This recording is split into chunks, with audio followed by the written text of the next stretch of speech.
Welcome back to An Audience of One by Genversity, in which we deliver spiritually uplifting and motivational content to individuals who need a reminder that they have worth and value and a gift that they need to share with the world. And that regardless of how many mistakes you may have made in the past, that every day is an opportunity to change your life for the better and make an impact on those around you. As you walk through your own personal journey to improve yourself, to improve your character, to improve your relationship with God, to improve your relationship with the people that are around you, and to work towards your own personal goals, you're going to be met with a myriad of results. Sometimes it's going to be so difficult that you feel like success is happening so incrementally that it's really hard to envision that there's any light at the end of the tunnel or any possibility that big change is even possible. And then at other times, you're actually going to see big wins. But there's also going to be moments where you're going to fail. Sometimes you're going to make mistakes. Sometimes you're going to just choose to do the wrong thing. In any case, success is not going to be linear. Sometimes we're going to start out like a locomotive, and it's going to take us a long time to build up steam to make any momentum. And then other times, we're going to shoot off like a rocket and then sputter. Sometimes events that are completely outside of our control are going to set us back or act as a distraction while we're trying to accomplish all of these different things. Now, you could sit back and argue about what's the best method to accomplish success in life and what are the best tactics that you might use along the way. But the reality is that no matter how you approach your goals for yourself, for your spirituality, for your character, that whatever it is that you're trying to accomplish, you're going to have to deal with three inevitable realities. You're going to have success, you're going to have failures, and you're going to have to deal with stuff that happens that you didn't expect and did not plan for. Now, the unfortunate reality is that at these three junctions, be it the positive, the negative, or the events that just sort of pop out of nowhere, we tend to react in ways that are counterproductive to our overall process. We have two sides of the coin of self-sabotage. See, when we have success, we feel like we've earned the right to self-sabotage. And then when we have failure, we feel as if the self-sabotage is mitigated by the failure itself. In other words, I've already screwed up. This self-sabotage isn't really going to make much more of a difference. It's an unfortunate aspect of our society that we celebrate with things that are harmful for us. So we tend to associate winning a game or a race with alcohol, popping bottles of champagne, partying. Somebody accomplishes a great feat and they celebrate with destructive activity. We see superstars celebrate their victories, celebrate their honors with partying, drugs, alcohol, sleeping around. In fact, these are oftentimes used as a sign that you've made it. If you think about it, when we're victorious, when we accomplish something, we oftentimes celebrate with things that are detrimental to the process that helped us to become successful in the first place. People usually don't take that time to go back to work and to double down on their efforts that made them successful. You typically indulge after you've had some level of success. And it doesn't always have to be in those monumental moments. You're going to find that if you think about it, you oftentimes self-sabotage even in those smaller things. So you've been in it before. You're dieting, you're working out, you're losing weight, you're looking better, you're having success. And so what have you earned? You've earned a cheat meal. You've earned the right to take a step backwards in your process of making progress towards your goal. It is as stupid as it sounds, yet you've done it. And it should be beyond you as to why you would want to cheat yourself at anything. Never mind those things which you are desperately chasing after. Now, diet is an excellent example for this because it can be used as a metaphor for so many different things. You know why most diets fail. It's because people are under the delusion that this temporary restraint is going to somehow deliver a permanent result. When the reality is that a diet should be something that is constant, not something you do temporarily to try and achieve a result. But rather your diet should be part of your lifestyle, that if you maintain consistently, is going to result in a consistent physique that's in accordance with the type of diet that you have.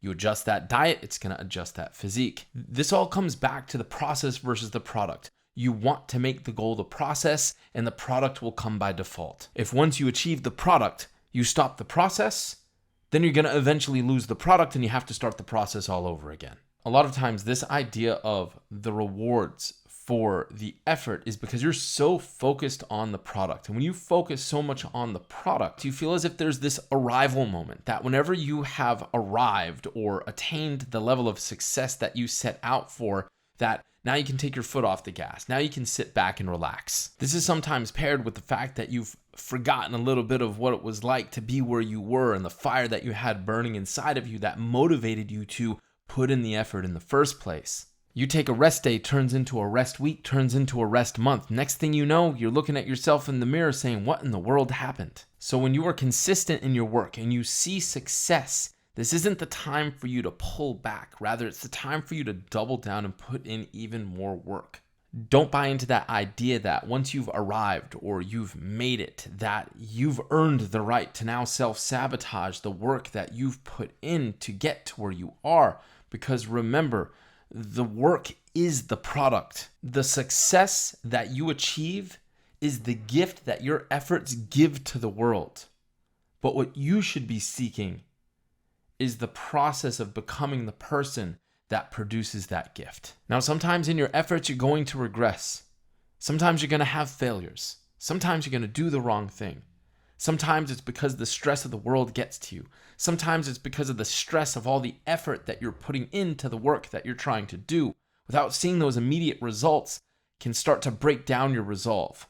And you have a moment or a stretch of time where you do the wrong thing. What's worse is that when you look at the negative actions that you've fallen into, you start to say to yourself, I suck. I've made a mistake. I've failed. My efforts are worthless. What does it matter if I indulge in that which harms me? I'm already a failure. Yeah, I know it's bad for me, but I'm down and out. Might as well kill the pain. I know I've got to fix it, but I'll fix it tomorrow or next week. Just let me relax. Let me kill the pain. Let me just take the edge off. Let me just numb myself to the pain and the hurt that I'm feeling of who I am as a person. And so people dive into the self-sabotage. Sometimes it's weed, sometimes it's alcohol, sometimes it's coke, sometimes it's other drugs, sometimes it's overeating, sometimes it's sex, sometimes it's porn.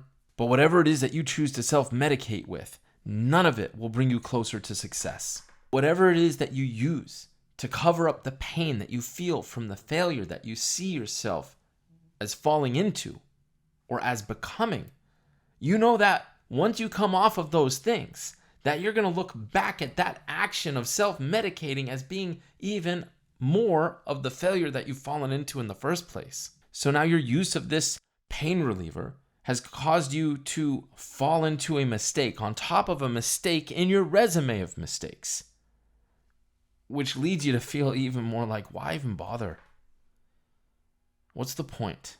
All of this creates a cycle of despair that we're trying to avoid. You can't afford to go into the self-sabotaging spiral of mistake after mistake after mistake, because it inevitably results in that thought process of what's one more mistake upon all of these mistakes when you're unforgivable. Things go wrong and you say, F it. Haven't worked out in weeks. What does it matter what I eat? I got high once. What's one more time? I've already spent 5 hours watching mind-numbing material. It's too late to get anything done. Why not watch another movie or a show? You do this all the time with social media and scrolling, and you just go and go and go, and it's like, just keep going. It's like you get into this mindset that I've already wasted X amount of time. What's X amount more? And this is absolutely ludicrous. It is the absolute definition of throwing the baby out with the bathwater. You, for some reason, have convinced yourself that, again, it's all or nothing. I'm 100% successful or I'm 100% failure. And it's not that you're seeing yourself as, well, I'm 99% of the way there. You're like, 1% failure, not even going to try. Hand in the test, got the first question wrong, we're done. And instead of correcting your trajectory, you embrace your downfall. Now, sometimes you tailspin not because you get lulled to sleep by your success or because you fall into despair because of your failures, but because life is laced with landmines that just absolutely love to disrupt your journey. And it is absolutely crazy how your response to the events that happen to you can oftentimes have a much bigger impact on you than the event itself. And you've heard it before. It's not what happens to you, it's how you react. You usually feel this way in a much bigger context, and that's when you typically expect this to happen, right? You're down by 20 at halftime. How are you going to respond? And sometimes this is the case. Life throws a major event that disrupts your life. But a lot of times it's not a big event. It's a series of unfortunate events that happen one after the other, after the other, after the other. You lost your job. You lost your friends. You lost your community. Your car's in an accident. You end up homeless. You have an injury. Your family mistreats you. Your business fails. You lose your income. You have relationship problems, and the stress keeps piling on and on and on. How do you respond? Do you break? Do you have a plan? Think of somebody who had a major tragedy hit them. Is it otherworldly to expect them to run to the bar, hit the bottle, start getting high, spend all their day loathing on the couch? You're almost always caught off guard by the unexpected, and you rarely react well. Now, it may be that occasionally something good or even great happens and you take a day off, and maybe you downward spiral out of those things because you just get lazy from that moment, but those times are much less likely to happen. Either way, there are so many events that could happen to us at any moment in our lives that could cause us to react in the wrong way, and we take the wrong action. And then from that action, we do more wrong. And that starts to have a negative impact on how we view ourselves and who we are and what we've done, which can cause us to lose our motivation and resolve to get ourselves out of that negative situation and to continue those positive actions that were helping us progress in the first place. So regardless of whether we're having success and we get lulled to sleep by that success, or if we have mistakes or transgressions that cause us to start to go down into that downward spiral of despair about who we are and what we're capable of doing, or if it's the events that happen to us in our lives that distract us from the process that we have been engaged in to try and improve ourselves, we have to have a plan for what am I going to do when those things happen. Success and failure both have the same effect on us. When you have success, you get caught up in the moment and you can lose focus. When you suffer failure and setbacks, it can also cause you to lose focus. So it's really important that you create a plan for how am I going to react when I have success? How am I going to react when I suffer failure? This is so important because what you do is so affected by momentum. And so, if you have a large body of work that is positive and successful, it's going to be hard for any one given event to topple that and cause you to go into a downward spiral where you fall into detrimental action after action and eventually into failure. But that tailspin, regardless of how it could happen, only needs one event for it to actually start. So in theory, any event could be the event that is the catalyst for that tailspin. You work real hard, you see some success, you take off a day. Day turns into a week, week turns into a month, month turns into a year, year turns into forever. You buy junk food because you've earned it this time. Then it becomes easier and easier to buy junk food for smaller and smaller accomplishments until you notice that it's just something you buy each and every week with your groceries. You can never forget that the way in which you fell in the past was not some diving off of a cliff. It was very, very slow and gradual at the beginning to the point where you didn't notice it was happening. And you don't want that to happen again.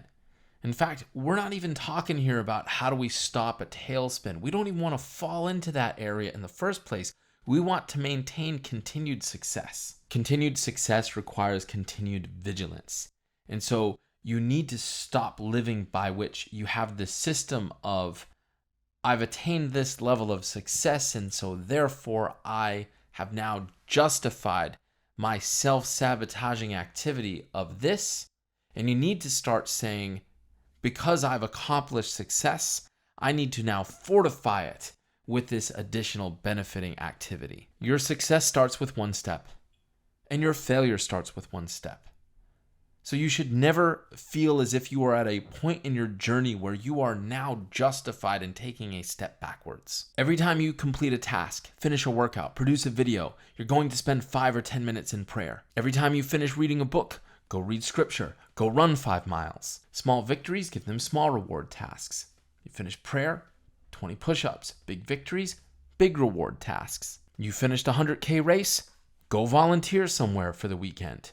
Reward good deeds with good deeds. And the key here is that you have to drill into your mind that you are rewarding your hard work with beneficial activities. Even if those activities appear to others as being work, you have to change your mindset from these beneficial activities are work that you have to do. And you have to change your mindset to that these beneficial activities, they're work that you desire to do, because it's that work that you put in that makes you who you are. There's something to be said about rest and relaxation. Obviously, this is needed, but that doesn't mean that you can't find rest and relaxation in environments that are positive for you or in activities that are positive for you. Two people could vacation on the same tropical island. One of them spends all of his time in the clubs and the bars, and the other one spends his time volunteering in the village. I guarantee you, the one that spent their time in beneficial activity is going to walk away with more fulfillment. On the flip side, you have to prepare for the inevitable mistakes and transgressions. First and foremost, you have to embrace that feeling of remorse that you feel when you did something wrong. Let it sink in. Feel it. Because at the end of the day, that feeling, that disgusting feeling that you feel about yourself and your actions is a signal to you that you are still alive and that you are moving in the right direction, because regret and remorse are signals to your brain that your moral compass is not yet broken. You ignored it, but it's still there.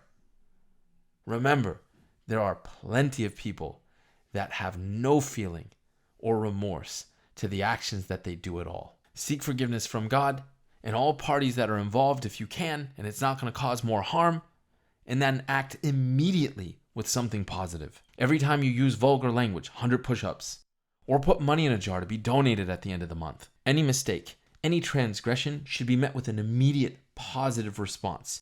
And unlike your good deeds, your reaction does not have to be in any grand way. In fact, you want it to be small, you want it to be simple, you want it to be something that you can do immediately. You make a big mistake, I don't care how big it is. You don't go run off and try to save an orphan. At the end of the day, if you can do that, great. But don't create this massive barrier between you and creating positive momentum because you're thinking you have to do some grand action to cover up your grand mistake. Pray, fast, donate money, volunteer for some organization, read scripture, any positive action to flip the momentum in the other direction, and we'll take it step by step by step by step and slowly and incrementally improve to get yourself back on track. Now, when it comes to events, you have to have some plan in place for what am I going to do when something bad happens unexpectedly. Because sometimes you just need a moment to breathe, because a lot of times the negative things that we do instantaneously as knee-jerk reactions to the negative events that happen in our life. You know the things that typically trigger you, so you should at least be able to plan for those and write down appropriate responses for every time I do this, I'm going to do this. You get into an argument with your wife. How are you going to respond? You're going to go for a drive? You're going to go somewhere where only mischief finds you? Or are you going to go for a run? You have a bad day at work. You're going to reach for the bottle? Or are you going to go and hit the heavy bag? You lost a business opportunity that you thought you were going to have and make money off of. Are you going to start snapping at everybody around you? Or are you going to spend the night in prayer? I don't care what you do. There's no specific thing that you have to do. But I am telling you that you are going to have far greater success if you have a plan in place for every time life throws you a curveball of how you are going to react than if you have no plan at all. And then you just let your emotions get the best of you anytime anything unexpected happens. This doesn't mean that it's going to work all the time. But having a plan in place is better than having no plan at all. And the likelihood that you do something positive in response to your successes, your failures, or events that catch you off guard is going to be much higher had you put a plan in place for how you're going to react to them than if you had no plan put in place in the first place. There is a shortage of light that is being shined in the darkness that envelops so many of us. You can be a light in the darkness for others, but you need to continue on the path to improve yourself, to improve your relationship with others, and to improve your relationship with God. You're too important to the world to do anything less, and difficulties along the way are inevitable, so plan for them so that you can react in the best way. Because your success is important to me. And someday it'll be important to the rest of the world as well.